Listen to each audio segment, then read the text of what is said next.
quick poll of the two most commonly owned pets, which do you prefer? Man, can you believe I looked like that long ago? Well, anyway, friends, I feel it's time for another special review. Why? 'Cause it's my 10th year anniversary for doing reviews!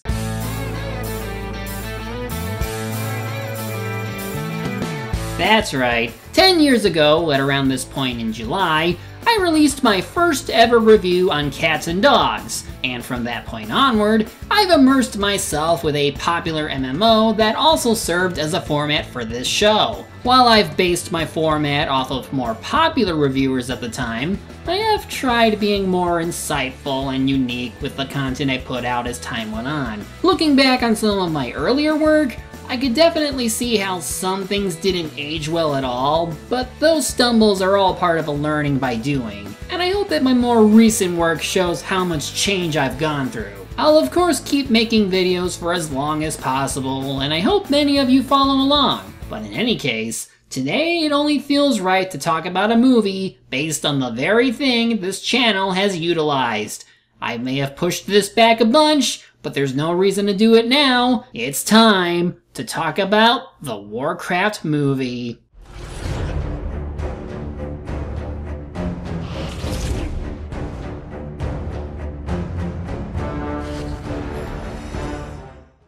Warcraft is one of those movies that came straight from development hell. It was first announced almost 14 years ago, and it was trying to adapt the story from the first game in the Warcraft series, Orcs and Humans. And we could have had that movie back then, if not for...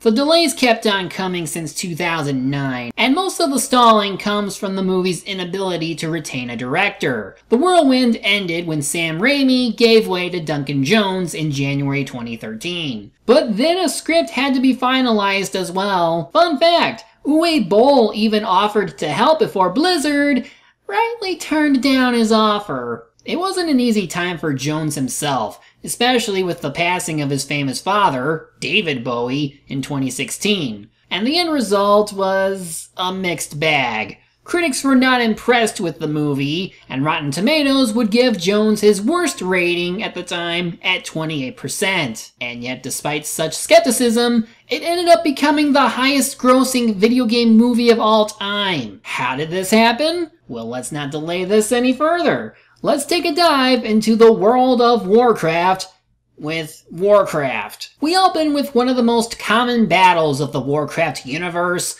a human versus an orc. There has been a war between orcs and humans for as long as can be remembered. But there was once a time when we did not even know who our enemy was, or what that evil green magic that fell had done to us. Well, considering you're a warrior race from the beginning, it might not have been all that different from when it happened. We then flash back a bit to when one of the main characters of the movie, Durotan, played by Toby Cabell, checks on his pregnant mate, Drakka, played by Anna Galvin. Durotan, I can feel your eyes. I thought you were asleep. I was dreaming of a hunt through the snow. It goes without saying, but the visuals, for the most part, are gorgeous. Blizzard is no stranger to CG technology, and with the aid of Atlas Entertainment and Legendary Pictures, the look of this film's fantasy characters and settings rival any of the Tolkien film adaptations. Where things start to go south comes from the characterization, which is usually a strength in the video games, but we'll get to those problems later. For now, the two orcs go on about how their homeworld is dying, so they and others like them are constructing a large gate that will summon a portal to another planet. To power the structure, they harness the energies of the captive Draenei, who fled after its planet got overrun by the Burning Legion. The movie doesn't make that specific, however. It's only something that fans can pick up on, while non-fans will only get the basic gist of things. Meanwhile, Gul'dan, played by Daniel Wu, tries sending the strongest orcs over to Azeroth with whatever life energy they have to power the Dark Portal. The enemy is weak. When we arrive, we will take them as fuel. Yeah, not as menacing as in the game. Claim your destiny. You will all be conquerors. And what, Gul'dan, must we give in return? Everything. So a couple things to note.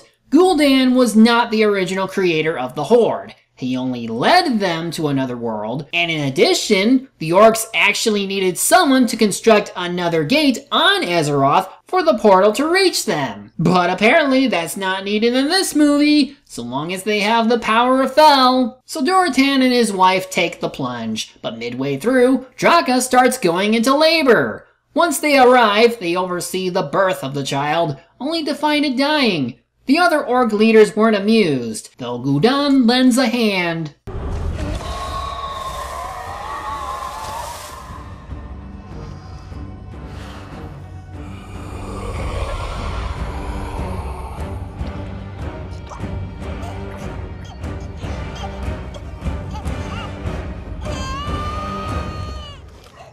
A new warrior for the Horde.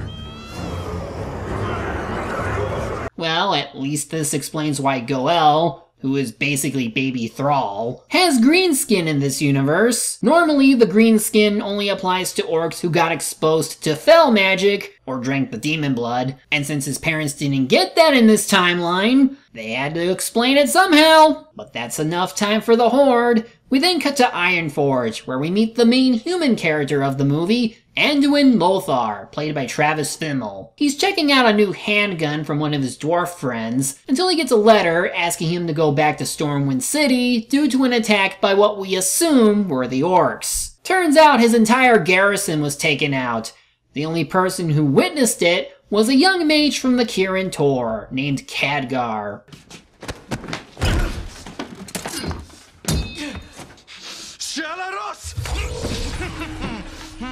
Not sure why you needed to attack him, seeing that the Kirin Tor are on your side. Well, anyway, Khadgar explains why he is checking up on the corpses. They contain the remnants of Fel magic, but we won't learn what that means until they bring in someone named Medivh. So for now, the movie gets a chance to show off the world a bit more, as well as a single Murloc. Thus we cut to them talking in a tavern in Goldshire.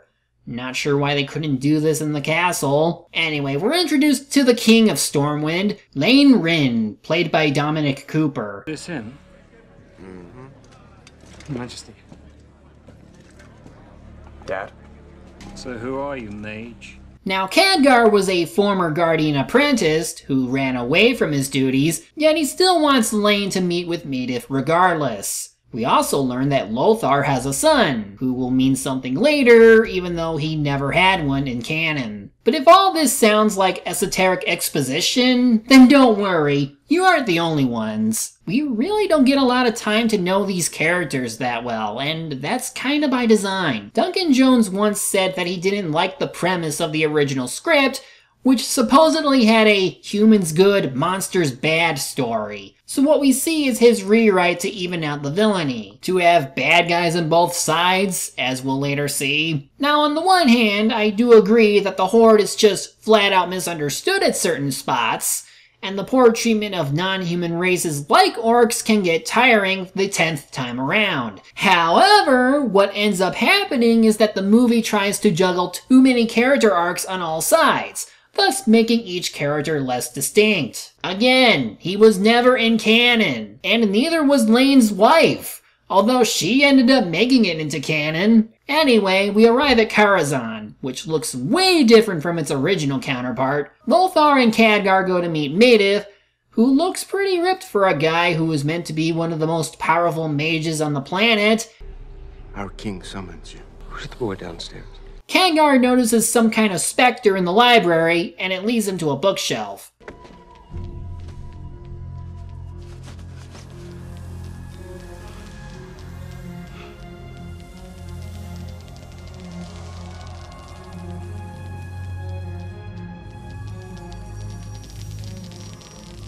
Interesting. Those Kirin Tor have more interesting magic than I thought. He ends up stowing the book away, but then he gets beat up for his troubles. Dude, I know Khadgar is kind of a stuck-up jerk when he's older, but right now he's just a teenager. Lay off him a bit. Anyway, about that Thel. A magic unlike any other. It feeds on life itself. It pollutes the user, twisting everything it touches.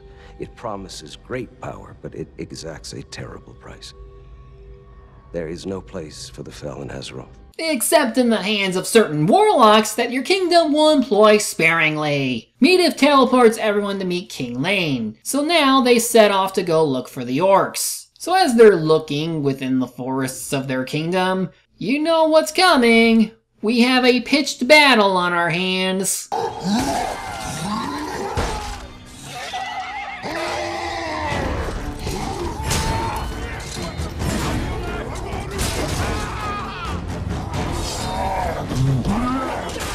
I mean, this should be cool to watch, but the shaky cam is pulling me out of the experience.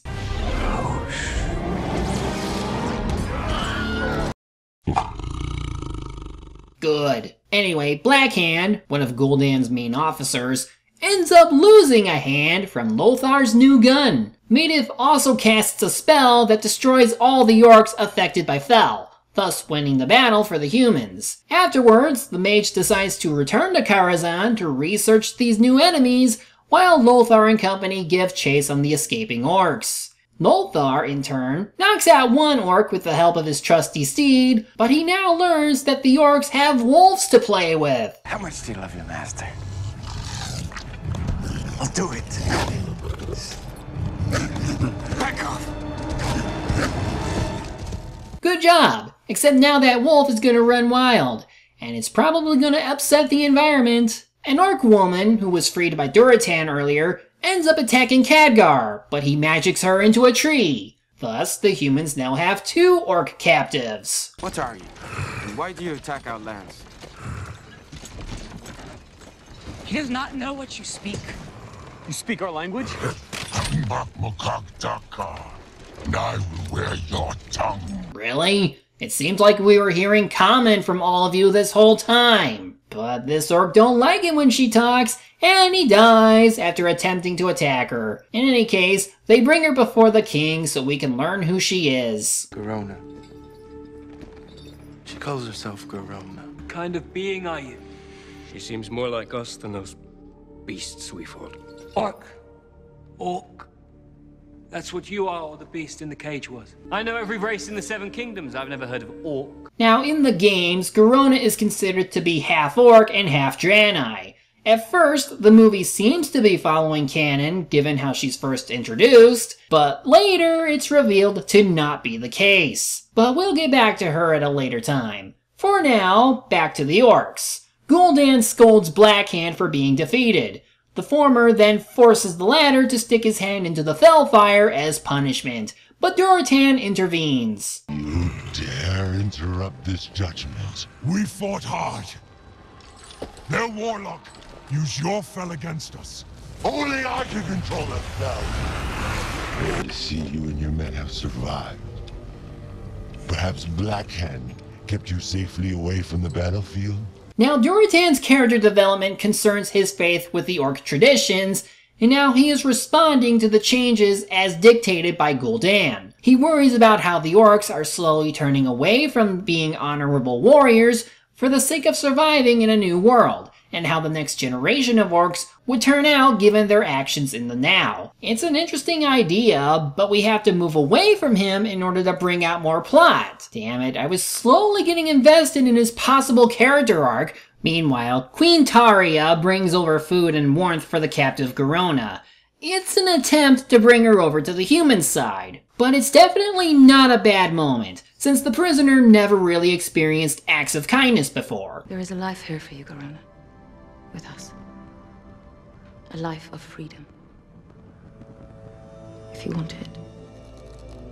Meanwhile, Khadgar reads the book he stole and learns about the Great Gate, which is somehow tied to Medivh. In canon, Medivh was the one who built the other gate for the orcs to cross over to, but only because he got possessed by a demon. So how are they going to explain Maidif's involvement within this particular continuity? And Durotan is talking with Orgrim Doomhammer. Jeez, movie, can you just stick to one scene and develop it? Okay, I'm kinda joking. This scene is actually decent. Durotan reminisces to Orgrim about how Draenor used to have lush green forests and snowy mountains before Gul'dan came along. He also worries about how the same fate might await the world they are in now, so he's looking into working with the humans to stop that from happening. With the humans' help, we could be. It can't be that hard, right? All you need is a good enough raid group to come along and beat the ever-loving crap out of him. Or just convince Maidif. I'm sure his magic tops his any day. Back over to the humans, Garona opens up and talks about her upbringing, like how her mother was burned alive for having her, and how Gul'dan was the one who saved her. Khadgar also gets a chance to talk about himself. My parents gave me to the Kirin Tor when I was 6 years old. That's the last time I saw them. It brings a family honor to offer a child to the Kirin Tor. To have their son taken up to the floating city of Dalaran and be trained by the most powerful mages in the land. Less so to have them run away. If only you could see yourself many years from now. You'll be more powerful, but you'll still be a bit of a douche. Khadgar and Garona then find an orc encampment, and the latter explains how the orcs are trying to transport the Horde into this world through a new portal. Durotan catches on and takes the chance to tell Garona that he wants to meet with the human leaders, with the purpose of defeating Gul'dan. In the meantime, more villages burn, including the one in Redridge, I think, and the fell is spreading to the point where it's too dangerous for Maidif to leave. But he's going to have to at some point, because the leaders of Azeroth are fighting amongst themselves. The bickering is so bad that they aren't willing to support Stormwind, which is the next city that the orcs will attack. I mean, we couldn't afford to have this many unique races take part in the battle. We don't want the audience to be reminded of Lord of the Rings. Lothar checks on his son. He's fine, before Garona tells the king about Durotan's offer. Verify him. Durotan is scared of nothing. The location. The suddenness of this meeting. Sounds like a trap. It is not. Could be. It is not. Could be. It is not. Look, I appreciate the attempts of being funny, but the pacing is so bad that these moments come off as a little annoying. Tarja also gives Garona a dagger as a sign of trust. It'll be important later. Meanwhile, Maidif finds out Khadgar has been researching into the Great Gate, and he is not happy about it. Don't presume you can help me. You have no idea the forces I contend with. In any event, Maidif is then present for a meeting between Durotan and the human forces. They get the basic story of how the orcs escaped their dying world to enter this one, but the heart of the exchange is this. To save my people. The Fel takes life from more than its victims. Kills the earth and corrupts those who use it. Gul'dan would poison everything with his death magic. If my people are to survive, Gul'dan must be destroyed. But before anything can be agreed to, Gul'dan's spies then come to attack both sides. This ambush could have been averted if Maidif used that super spell like he did last time, but nope, he simply does enough to conjure up a lightning wall to let the humans escape. Even then, there are still some survivors who didn't make it out, like Lothar's son. For Azeroth.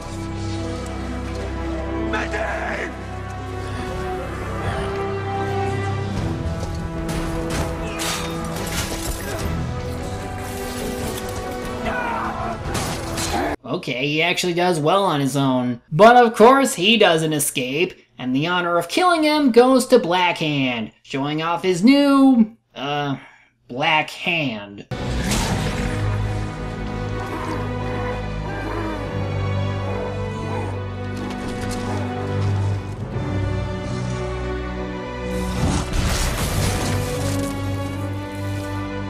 At any rate, Khadgar, Garona, and Maidif get back to the tower to recover from the fight. But uh-oh, it looks like Maidif has Fel in his eyes. This won't go well. Speaking of, Durotan is captured and is facing charges of treason against the Horde. He pleads his case but loses out, but he wants to avoid the mass slaughter of his clan, so he submits himself again to Gul'dan, but not before naming his son. Go well.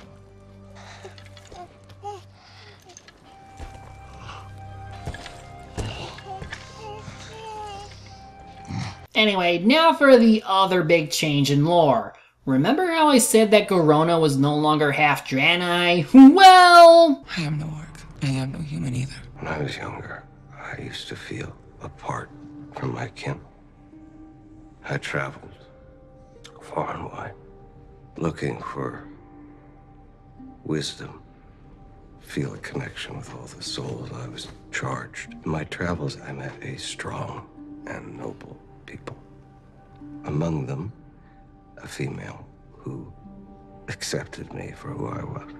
Excuse me? Why this retcon? In canon, Garona does wonder at some point if she had human parentage, but she later learns that her mother was a captive Draenei. It does explain why Gul'dan can manipulate her and takes advantage of her assassin skills. And if Garona had any relations with Madoff at all, it's as his lover, with a child and all! Having Madoff be her father doesn't really add much, because they don't spend nearly as much time together as you would think, and this detail is almost never brought up again. Meanwhile, Gul'dan goes even more psycho, and decides to sacrifice the entire Frostwolf clan as portal fuel.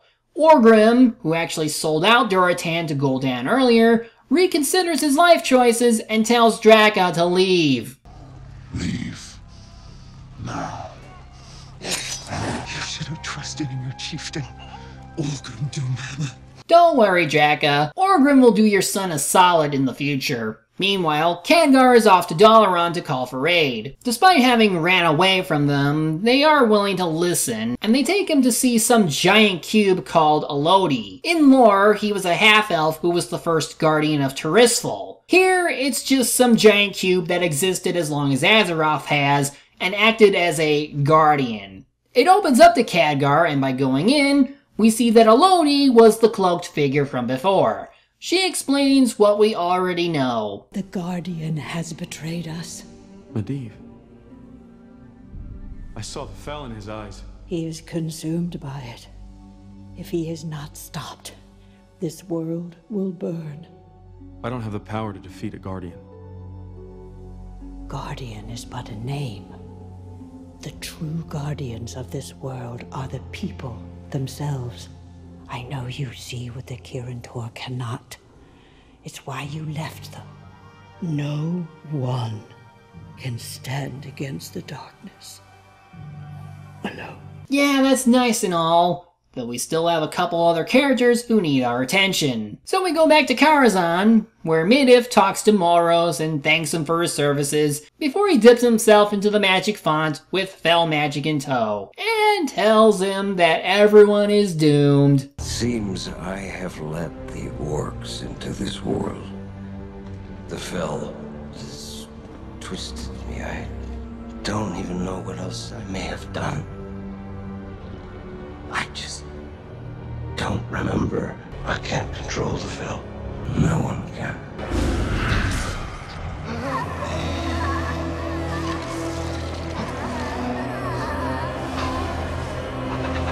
Well, great! Now who's gonna host those ghost parties we all love so much? While the king strategizes, Lothar is still pissed about letting his son die. He really believes that it's Madoff's fault, so Garona tries talking him out of it. She's told not to trust Madoff, but she gives him the tusk of her mother as a sign of trust before heading out. Back on the other side, Orgrim frees Durotan and apologizes for not trusting him.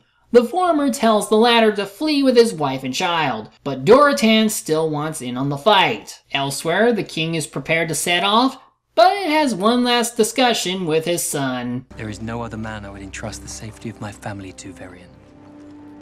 Keep them safe while I'm gone. He'll grow up just fine. Just don't expect him to live long after Legion starts. On a related note, the king decides to not let Lothar participate in the upcoming battle. So he's currently jailed still. But I've cooled down now. So if you'd just come and open this gate. Open the gate! I am just following my... Oh hey, someone finally got sheeped in this movie! So yeah, Khadgar shows up to help him, and actually he needs his help in stopping Maediv before he destroys Azeroth. We then cut to Drakka fleeing for her life with her son. She bids farewell to Goel along a river, and she gets a badass moment when she mauls off one orc's neck. But she got stabbed while doing so, and she dies. I guess we can't have too many action women in this fantasy movie, am I right? Now to Durotan. He challenges Gul'dan to Mak Gora, a duel to the death. Gul'dan accepts, if only to prove his point that the Frostwolf clan was weak. And despite being a warlock, he has also been in the gym as of late.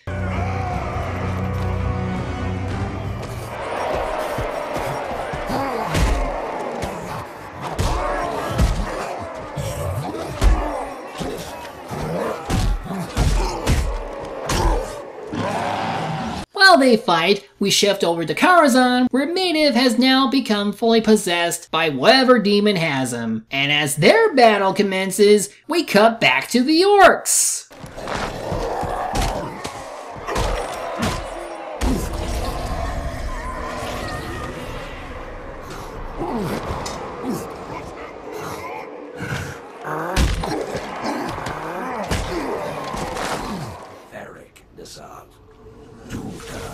Make up your mind, movie. You're interrupting the flow of events far too quickly to get a read on them. So yeah, Maediv confirms that he is responsible for bringing the orcs here. He starts powering up the gate, meaning Gul'dan has to end the fight, but Blackhand tells him to get the Mak Gora over with first. So, not wanting to wait, our villain starts sucking the life out of Durotan.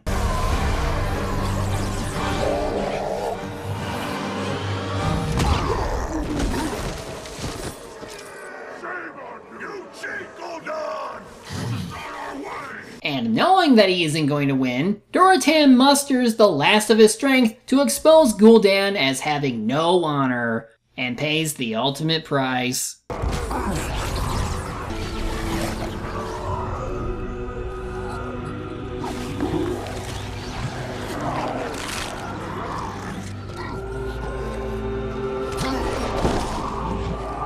The sacrifice seems to have its intended effect. Now the orcs are starting to feel conflicted towards Gul'dan. Too bad he still holds all the power to boss them around, even though I doubt he can manipulate the entire orc population from kicking his ass. He then corrupts Blackhand with his magic, so he becomes an unstoppable killing machine. Just in time too, since the humans are upon them. Back with Lothar, he fights a golem that Maediv animated just as the two armies clash. Time is running out since Gul'dan is summoning more orcs that will overwhelm the human forces. So Lothar and Khadgar decide to trick Maediv into entering the magic font again to snap him back to his senses. Don't kill your king. Don't kill your friend.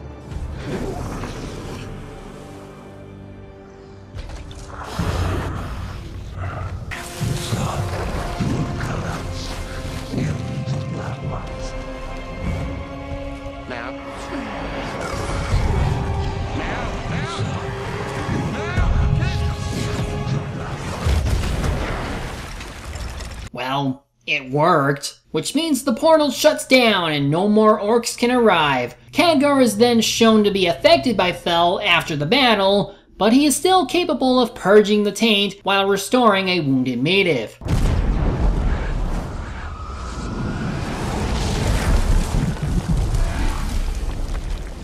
I have to go.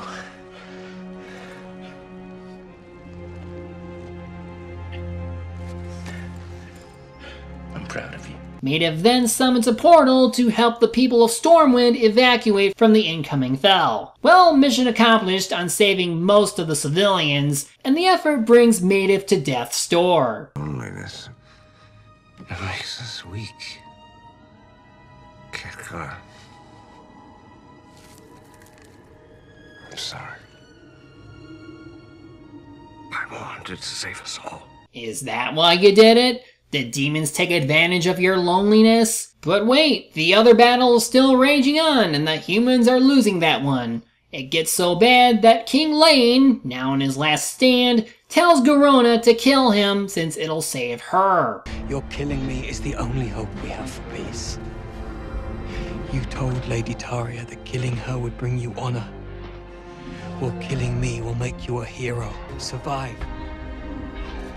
Bring peace between orcs and humans. The assassination of Lane by Garona is part of lore, even though this movie changes some major details. I mean, the movie's version is part of her story of accepting and working alongside humans, which is fine, and it's possibly a better concept than her killing the king due to mind control. Still don't think her human parentage is all that necessary, however. Either way, Gul'dan accepts her back into the fold, just in time as Lothar shows up, starts beating up on the orcs, and finds Lane's body. He learns that Garona killed him due to the knife that was left over. He is shocked, but nevertheless has to take the body back. But he can't think about it for too long, since he gets knocked out for a bit, and when he wakes up, Blackhand challenges him to Mak'gora. This ought to be good.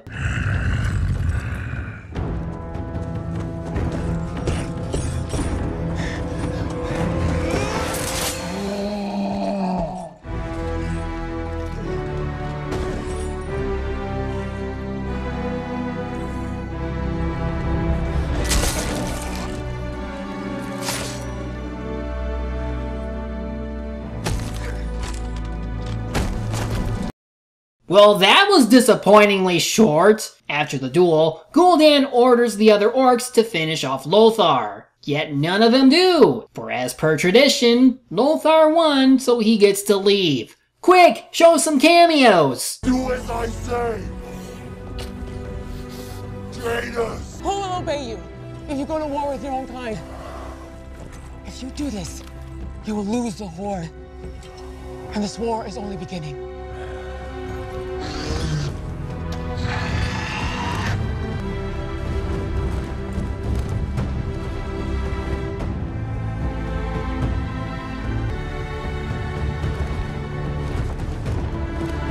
Orgrim then takes a tusk from Durotan and promises to give it to Goel if they ever cross paths again. Khadgar also learns of Garona's supposed treachery, and a funeral is held for the late King Lane. Plenty of races show up to mourn the loss.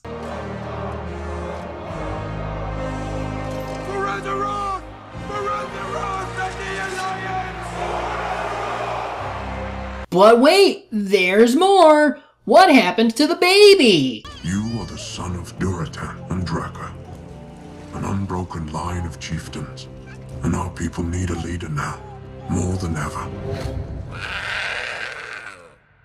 The Warcraft movie was something I really wanted to enjoy. I just wanted a fun fantasy flick that introduces us to the game's expansive lore and characters, while also having some awesome battle sequences. What we got was less than ideal. The shaky cam gets in the way of us enjoying the combat, but the real deal breaker lies in just how bloated the whole film is. It crams in so many named characters and arcs that it feels unfocused. The shifting scenes don't help either, especially when they aren't very well tied to one another. In hindsight, Lothar, Mative, and Khadgar should be the only human characters that Duncan Jones should have focused on. All three are major human actors in either creating or witnessing the biggest event of Azeroth's history. It's those three who will eventually shape the human interactions with Orckind for years to come. The Orc side has better character definition, but Durotan feels like a side character with how his scenes are spaced out.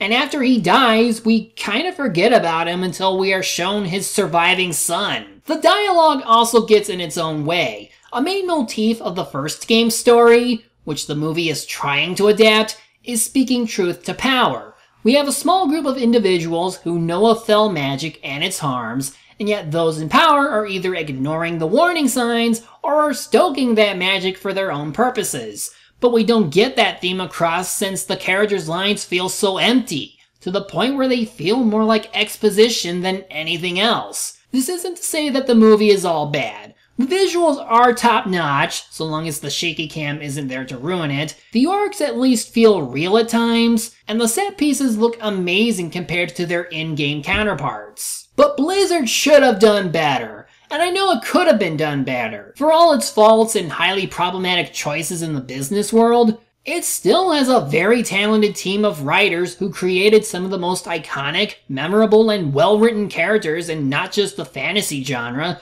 but in all of pop culture. I grew up with the WoW MMO, and I've seen the team improve its initial product by adding in new faces, new stories, while expanding upon older ones in unpredictable ways. My time in World of Warcraft made me love and appreciate the endless possibilities that come from this unique war-torn land, and what effects they have on the many walks of life living in it. So don't let the movie's lack of quality discourage you from exploring that universe. Pick up any of the video games, or even the many comics and books that those games inspired. Believe me, if there's any fantasy world that continues to surprise and excite while filled to the brim with interesting environments and characters, it's the Warcraft universe. And I hope that my fandom for that franchise will be everlasting, as a player and as a reviewer.